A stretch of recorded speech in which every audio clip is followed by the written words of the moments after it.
Hi, I'm Danielle with Ribbon Storage and welcome to my craft room.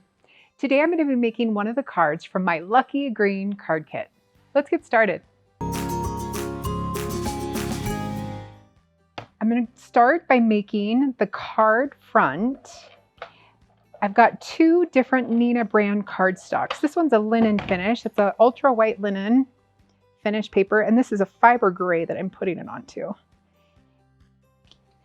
Just going to center those up. Then we're going to lay out, I've already pre-cut these. This is just a beautiful 1.5 inch plaid. Now you're not really going to see it because we're going to lay our twinkle over it, but if you want, you can lay it out so that the lines kind of go together. It's up to you. It's a double faced, so you can flip it around and rearrange however you want. I like that layered look.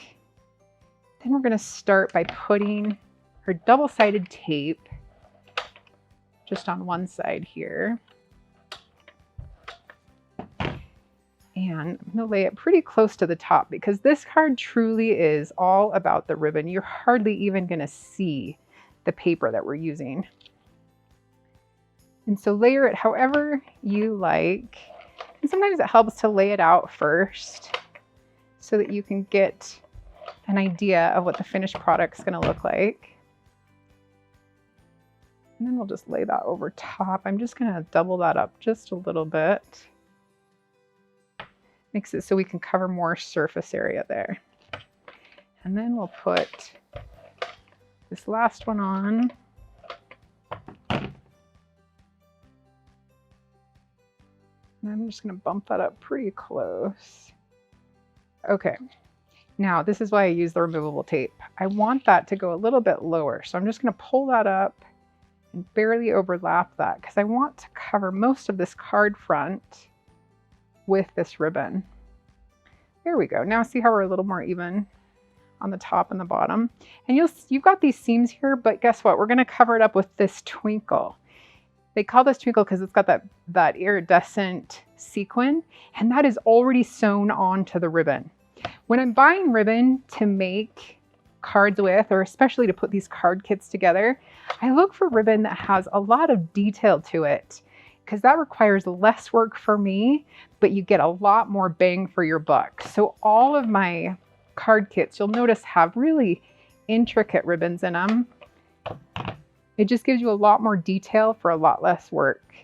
And it makes it so these cards go together a lot faster. I'm just kind of spacing these out. Of course, I've got the one right here that's already done that we can kind of reference, but I'm covering up the seams of those cards. So we've got 5 pieces total that we're doing. Let's see, 3. I'm going to lay that one down here a little bit more, cover up some of that white paper.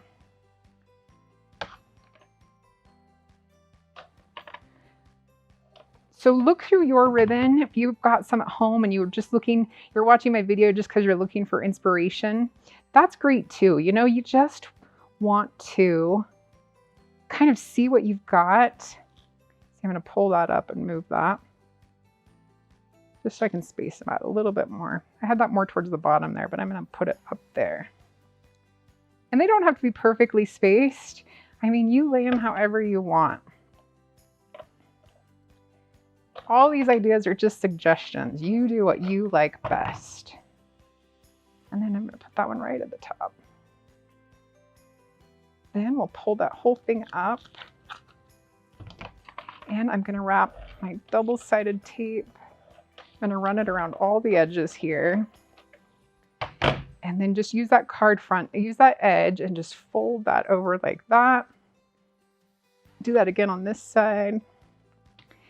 And then I'm going to start on the ribbon and just pull it out into the center of the card. It helps secure that ribbon in place so that it doesn't lift. And it also gives me enough tape on the back here to stick it to the card base. And we're ready. Now we can just tape that right to the card base. And you're done. Some people like sentiments on their card. I like doing these ribbon cards so that they're good for any occasion because you never know when you're going to need a card. And if you've just got a beautiful, luxurious card with a lot of detail to it, let's be honest, the ribbon is the star of that. You don't really need a sentiment on it. But if you want, you can buy those already made at the craft store, or if you really have really great handwriting, you can make your own. But this card is good to go. Now that you've done it, make sure you put a message in it and send it. Don't save it, send it.